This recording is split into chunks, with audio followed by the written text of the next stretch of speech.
आप सभी को प्यार भरा नमस्कार। स्वागत करती हूँ आप सभी का अपने YouTube चैनल भक्तिसार फ्रॉम देवभूमि में। दोस्तों, महाभारत कथा से तो आप भली भांति परिचित होंगे ही। महाभारत युद्ध क्यों और कैसे हुआ और किन योद्धाओं में लड़ा गया था, यह तो आपको पता ही होगा। और भगवान श्री कृष्ण ने किसका साथ दिया था।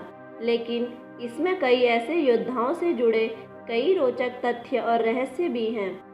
आज की वीडियो में हम आपको बताएंगे अभिमन्यु से जुड़े कुछ रोचक तथ्य और रहस्य।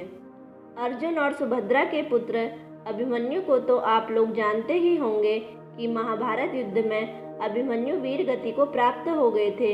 लेकिन बहुत से लोगों के मन में यह प्रश्न अवश्य होता होगा कि आखिर सर्वशक्तिमान श्री कृष्ण ने अपनी ही बहन सुभद्रा के पुत्र अभिमन्यु को क्यों नहीं बचाया था, जबकि अर्जुन और पांचों पांडवों की युद्ध के अंत तक उनके रक्षा कवच बने रहे थे, तो अभिमन्यु को क्यों मर जाने दिया।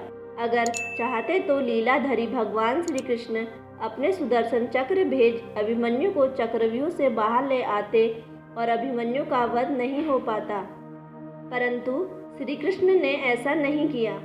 कहा जाता है, जब भी धरती पर धर्म और सत्य की हानि होने लगती है तो भगवान को नियति के अनुसार धरती से अधर्मियों और अत्याचारियों का नाश करना होता है, और इस उद्देश्य हेतु भगवान स्वयं धरती पर जन्म लेते हैं।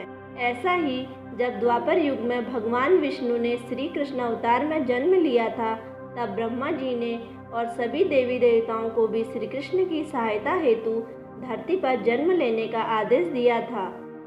ब्रह्मा जी के इस आदेश का सभी देवी देवताओं ने स्वागत किया था, परंतु चंद्रमा ने इस आदेश का विरोध किया और अपने पुत्र वर्चा को पृथ्वी पर जन्म लेने से इनकार कर दिया।